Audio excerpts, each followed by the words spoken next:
Welcome to the Financial Dads Podcast with Paul Fagan and Jody Fisher. This is the podcast for all dads who want to succeed with life's topics, especially related to family and finances. Now here's my dad, Paul Fagan. Hey Jody, how you doing? Hello, Paul. How are you? Doing fantastic. Kind of around the same as last week, and as you know, last week It's a weird kind of fantastic, isn't it? very weird, fantastic. I could definitely say that. We did a podcast last week. For those of you out there who haven't listened in a while or are new listeners, welcome. We did a podcast last week on the coronavirus, and so Jody, how was your week? Kind of week one under our belts of being locked in the home, being quarantined, self-quarantining, as they call it, social distancing, all these new terms coming out. How was your week, Jody? Yeah, the week was pretty good. All things considered, everybody's healthy, which is the most important part. We talked about this on the last podcast, Paul, but we were prepared before we even got into the craziness that was this past week. We stocked up on food. I actually withdrew some cash from the bank just to have a little bit of cash on hand, just to have cash, which I normally don't have. Got prepared, just got mentally, financially, physically prepared for everything. No surprise, the kids were home from school all week. My wife is a school teacher. She was home. So we're all here in the house together, and I worked from home. We're all here in the house together and went out for walks and let the kids spend a little more time on Xbox, because that's how they can all talk to each other, because we shut down the bike rides and the playgrounds and the play dates and all that stuff. You got to do what you got to do. And all things considered, our week went just fine. And helping them and us find some emotional stability, some social stability. The walks I think the most amazing thing for us has been the neighborhood walks, a couple of walks each day just to get outside, breathe some fresh air. And I don't know about your neighborhood, Paul, but everyone in our neighborhood is doing the same thing. So we're all walking, and it's this amazing phenomenon to see, dozens of people, families walking just on family walks together, and you walk past each other and hi, how you doing? Or you have a conversation literally from two sides of the street, keeping a decent distance between us.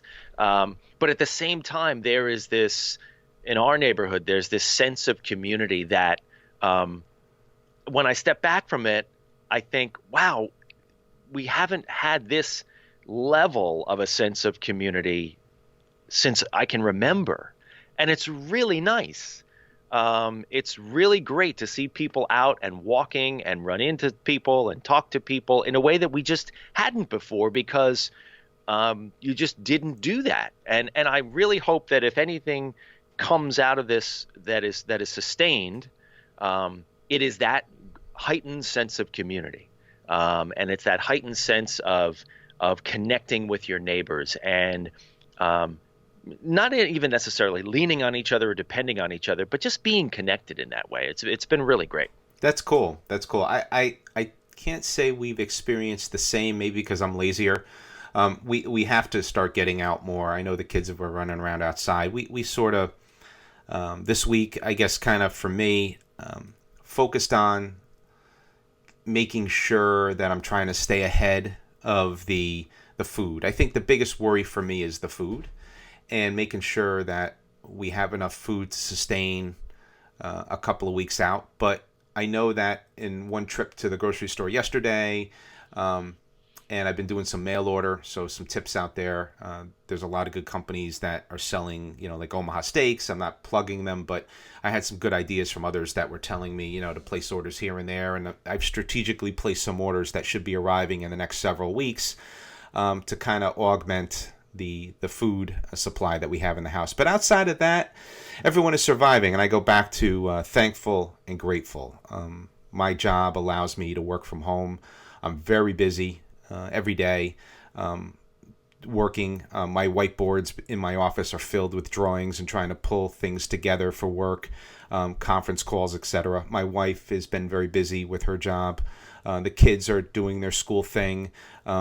And so I think that overall, thankful and grateful come to mind. I know there are a lot of families out there, and we're only 1 week in, and things are falling apart. And I'm hopeful that this will end soon. And I'll just leave it at that because I have no prediction. No prediction. I don't think any of us can predict what's going to happen. So I think with that, we'll kind of jump into the stories of the week, right? So we always want to start with some stories. So we'll start with some personal finance stories that we found.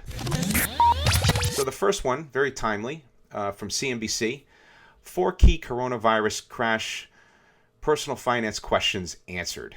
So they talk about people that want to withdraw from their retirement plan or IRA early or take a loan, freelancers that are facing complicated tax season decisions, and college students that are anxious about education they've paid for that they're not getting and what's going to happen with that money that they've spent. And Jody, be honest with you, beyond the 4 items here, there's other things financially. The one key question, do you keep your money in the market or do not keep your money in the market? And I have my personal take on that. Jody, what is your take on this story? Great article. I think this is one of probably thousands of similar articles that are out there, and 4 of thousands of questions that people are probably asking themselves right now. I think, like we said last week, Paul, if you weren't prepared for the place that we are in now in terms of having a written budget, in terms of having an emergency fund, in terms of having your financial plan and your act together, you need to do it yesterday. Yeah, I think those are all good points. And I think one of the things that I wanted to stress that's not indicated in the article, but it's been weighing on my mind, and I'm sure weighing on a lot of people's minds, especially the audience that listens to us.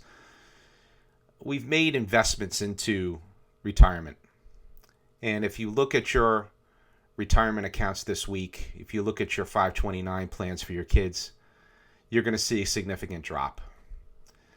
And the idea here is, do you sell, right? And there's all kinds of different schools of thought on this.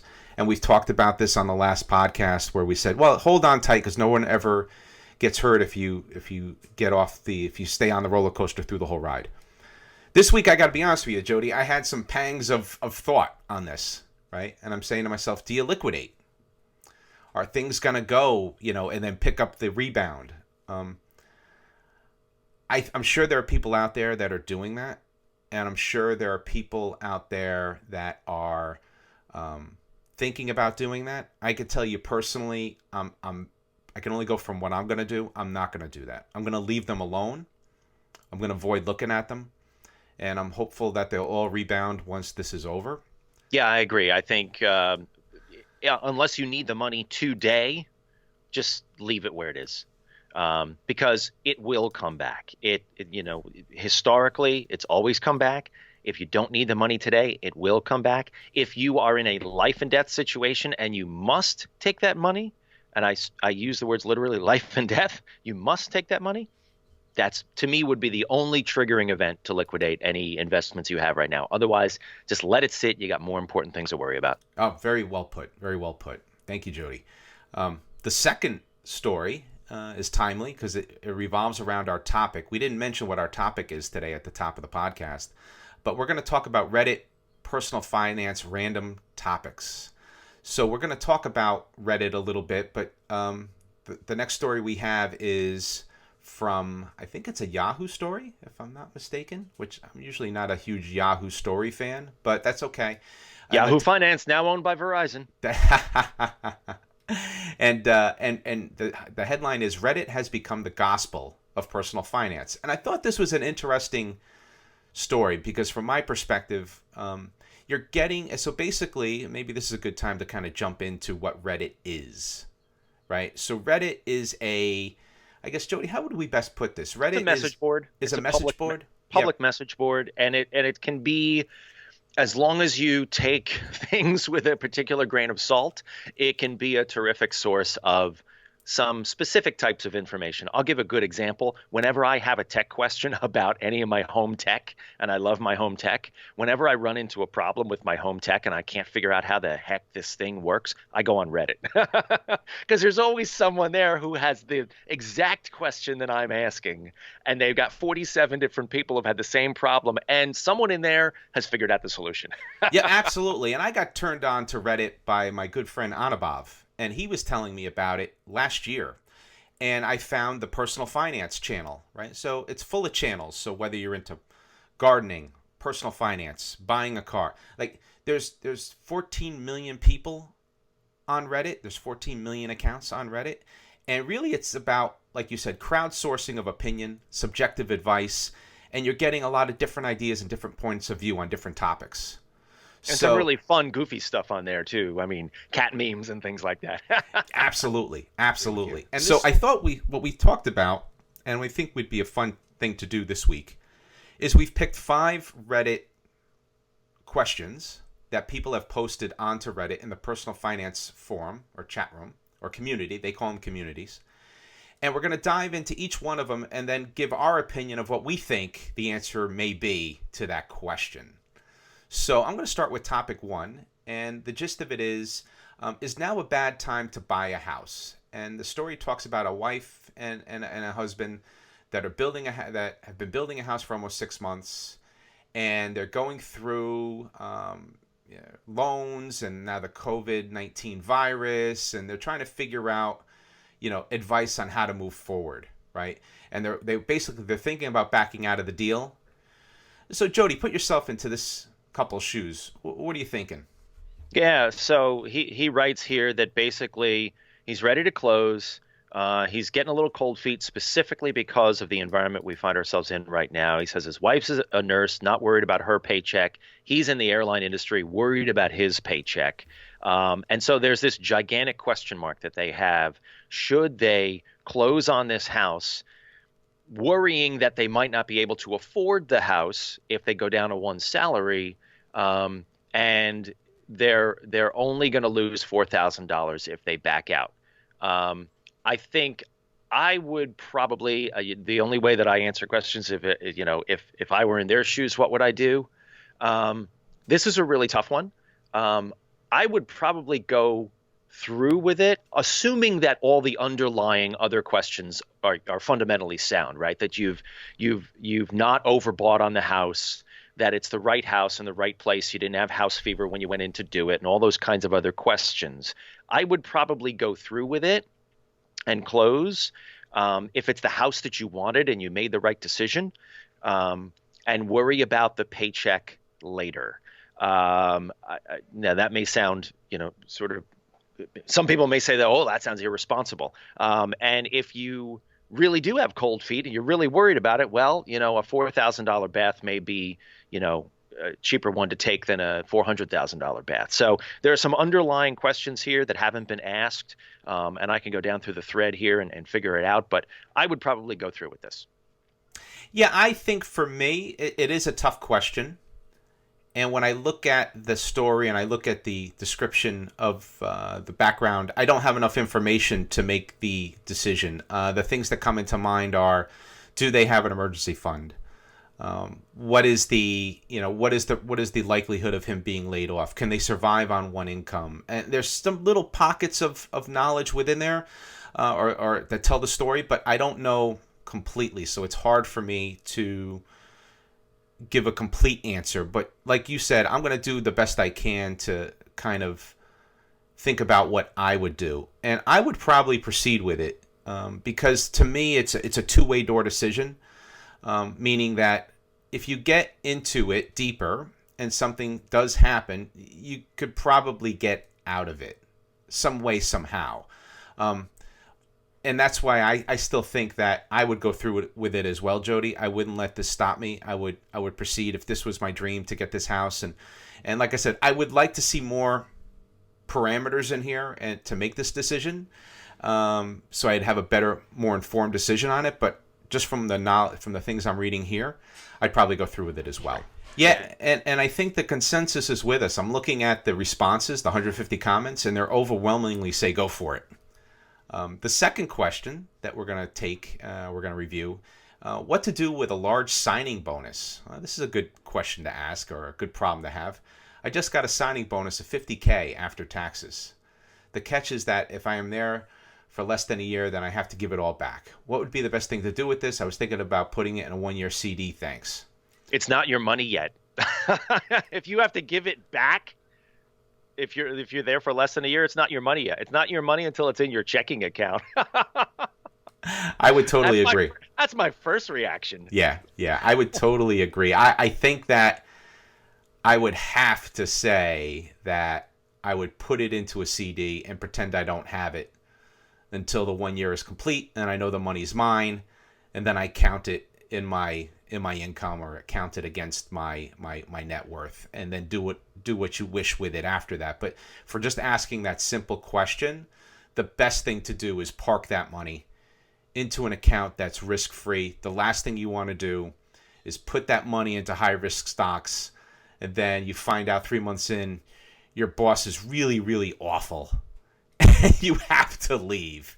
But you can't, because you lost all your money against the stock pick that your buddy gave you, and now that 50 grand is 20 grand, and in order for you to leave, you'd have to pay back, the 50, which means you have to come up with 30.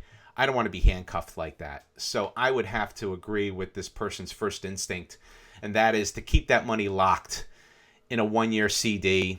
Just put it there and keep it there. But I do love some of the comments in here, and I'm going to read some of these, Jody. So one of them is, are great. These comments are great. Sign-on bonus of $50K. What exactly do you do? Right? And it's just so funny that people are, then there's another person that comments back and says, tech, right? And it's like, I'd be willing to work if he get, there's all these different comments. And this is the funny part about Reddit. I'm reading these, and you can feel the venom, the jealousy, and the envy coming through some of these comments. So please, you have to ignore those. Am I getting it wrong, Jody? I mean, I could see that, right? I could see how some of these questions are posed. But you know, like, what I one love? guy says, guessing it's a new this? Facebook. I guess it's a new grad getting offered by Facebook to go work for the, and it's just like, come on, folks. Like, a person just was lucky enough to get a bonus of $50K, right? And they're making the assumptions that this is a kid out of school and like all these different things, and they have no idea the backstory. But they're making all these comments. The judgment is off the judgment's charts yeah. on this stuff. But at the same time, I love the blunt honesty of some of these comments. It's really funny. I mean, I agree with you, Paul. I actually personally would not put it in a CD. I'd put it in I'd keep it cash.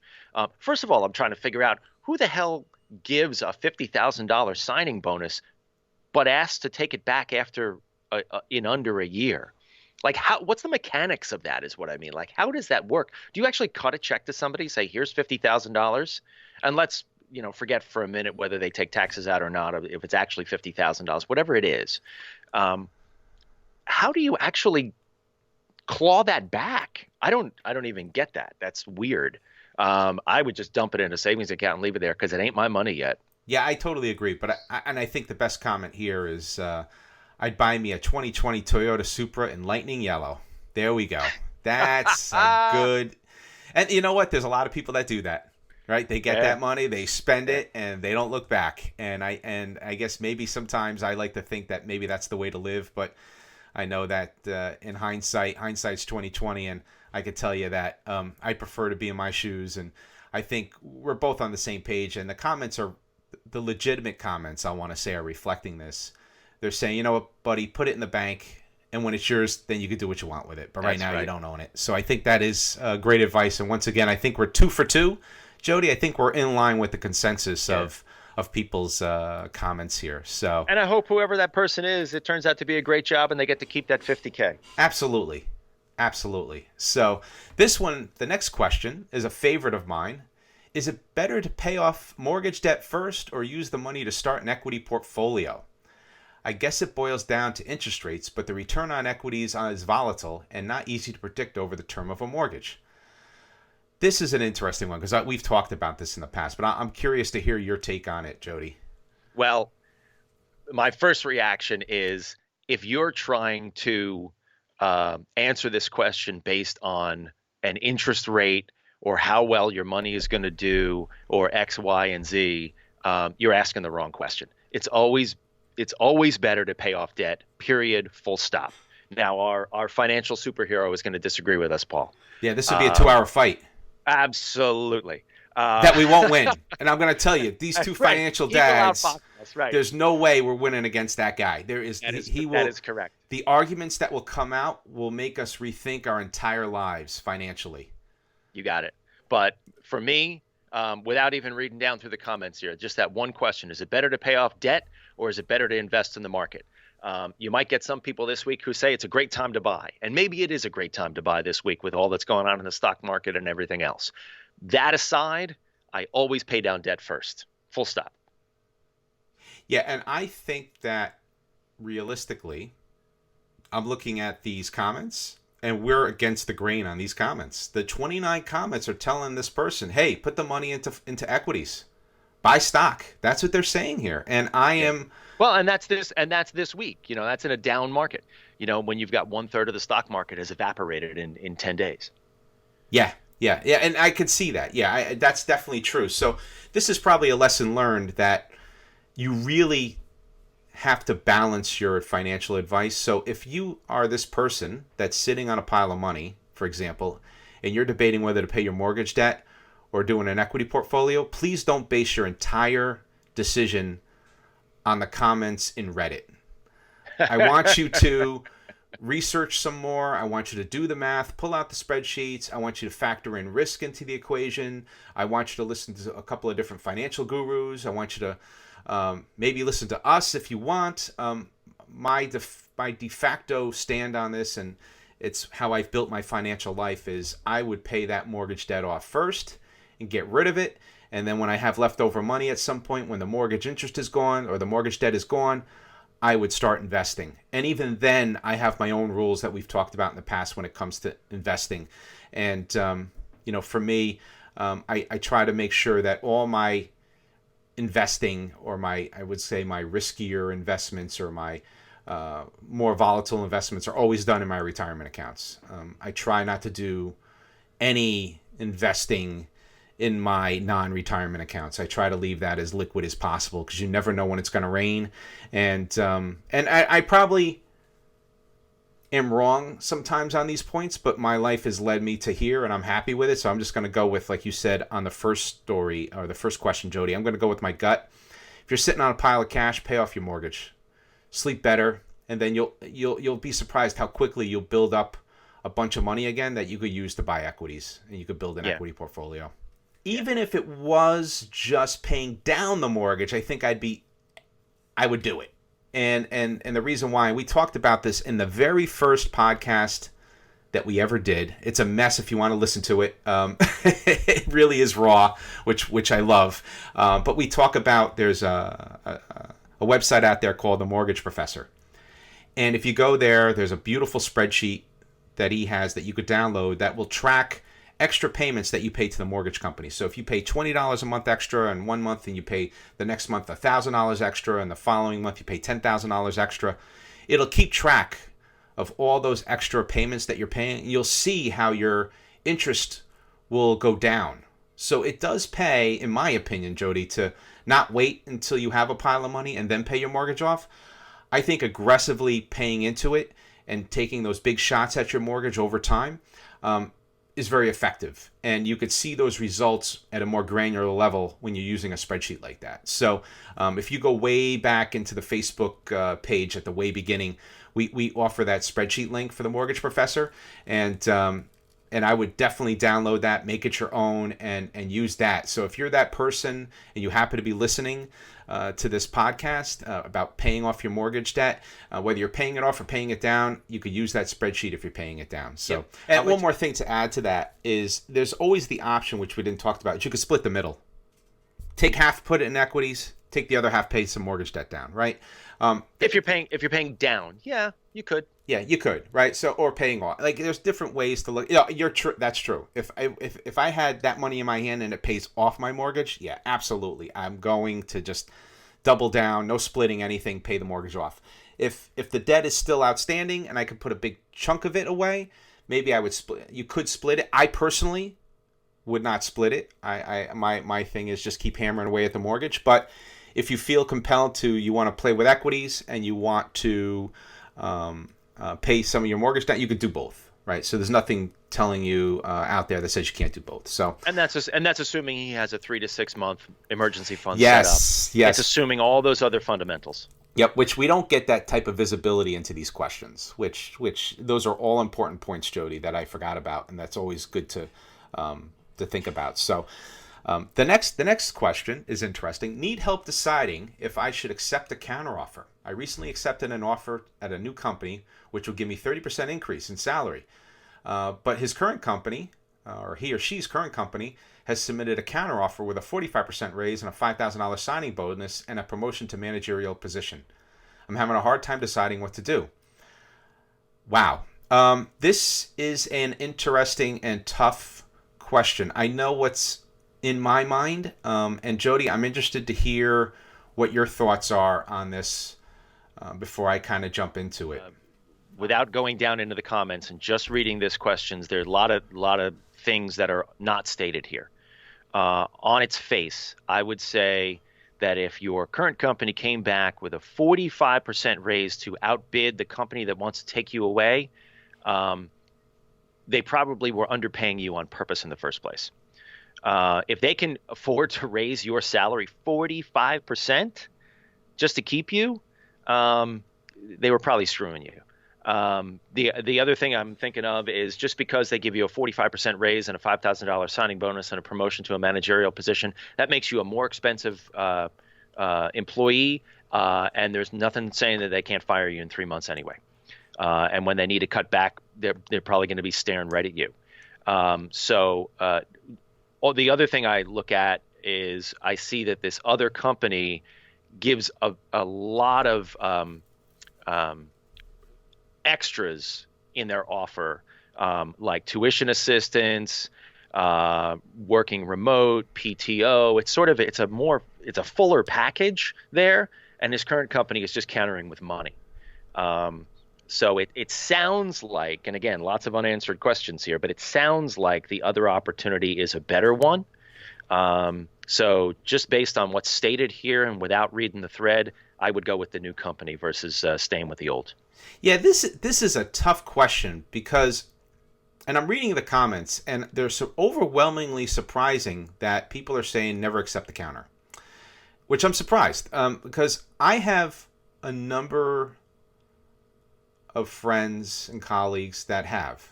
And I don't think there's a right or wrong answer here because I think that there's risk when you leave and there's risk when you stay. So I think to your point, yes, you've kind of killed your loyalty a little bit by accepting, but I think also you could go to the new company and it might not work out the way. So I kind of even those out. I can only tell you from personal experience, I've seriously considered counters in the past, but never took a counter offer.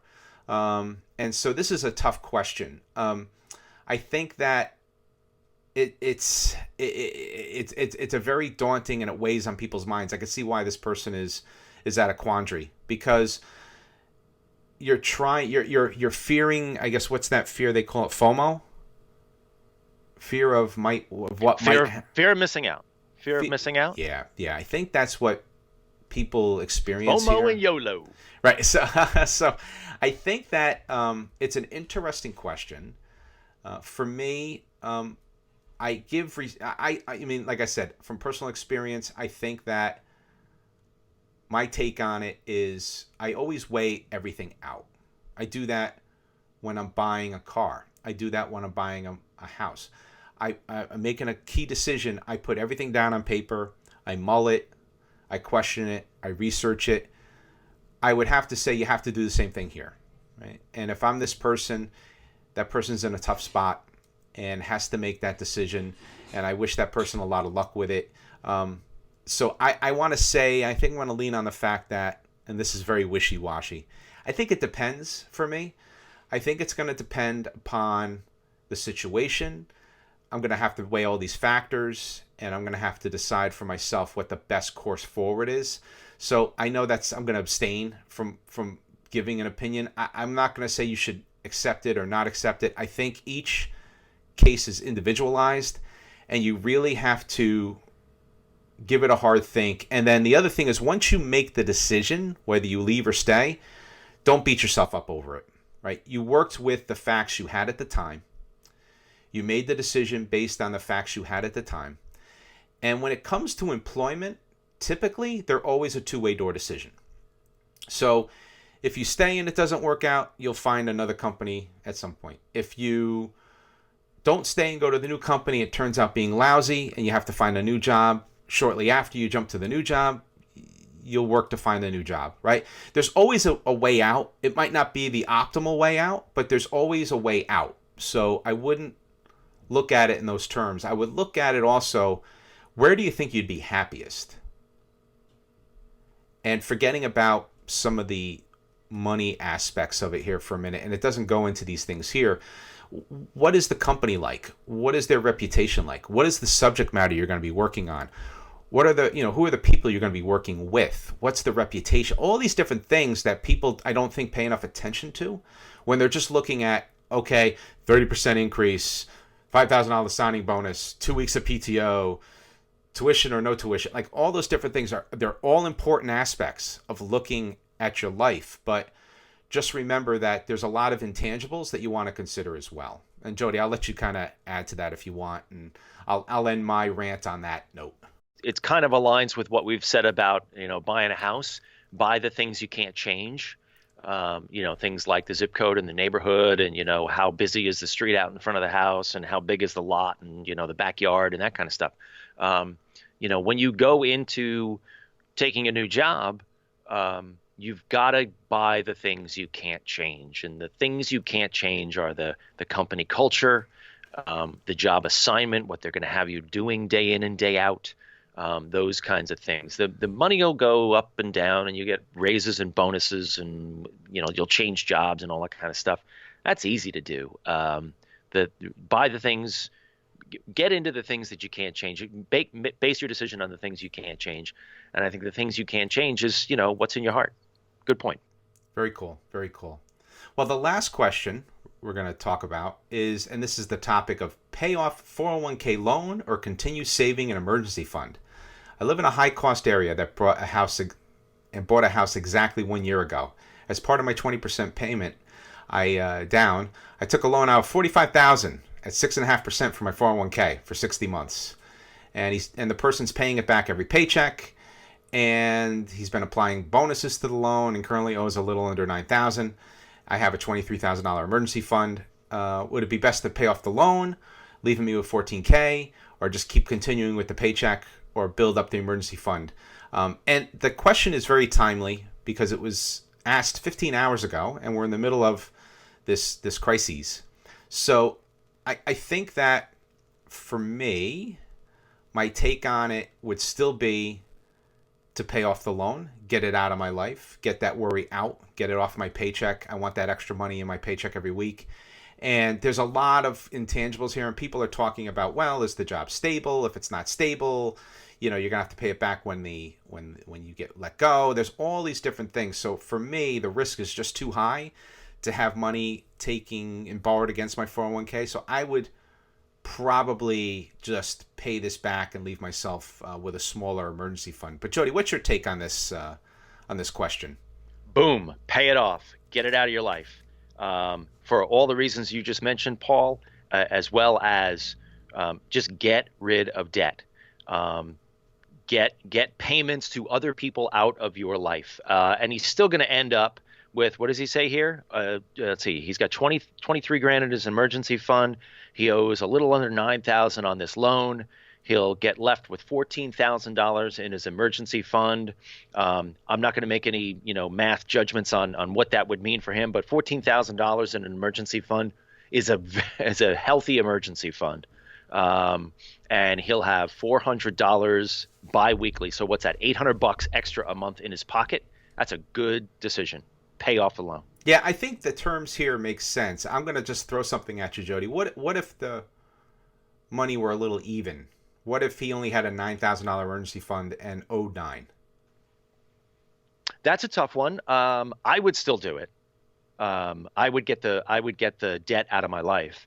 But if he takes his emergency fund down to zero, in a month, if he takes that $400 biweekly and puts it back into his emergency fund, month one he's got $800, month two he's got $1,600. As long as his job is stable and he doesn't get laid off, furloughed, or fired, he can build that emergency fund up very, very quickly. So I would still pay off the debt.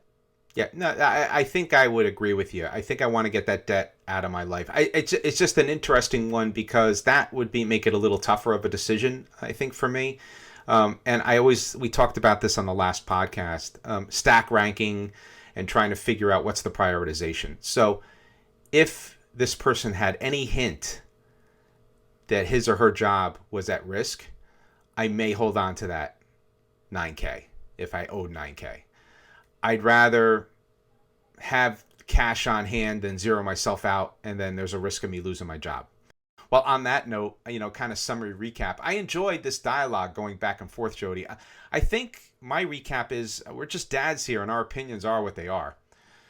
You're going to continue to do your research, look at Reddit, read news articles. You're going to do your research on the web. You're going to do your reading. You're going to ask other friends and family. You're going to ask your trusted financial advisors on your financial decisions. But we're just a couple of dads here just voicing our opinion, and the advice is exactly what you paid for it. which is zero. So, but anyway, I think that's my take on it. Jody, what's your recap for today? Yeah, this was a really fun discussion. I loved going back and forth on this, and maybe we'll do this a little more often. Yeah, absolutely. I think this is a fun way to get some variety of topics and get some ideas. So if any of you are listening and want to learn more about some of the topics we talked about today, and want us to elaborate on some of these in more detail, just give us I was going to say give us a call. I think I'm on a TV show or something, or on TV.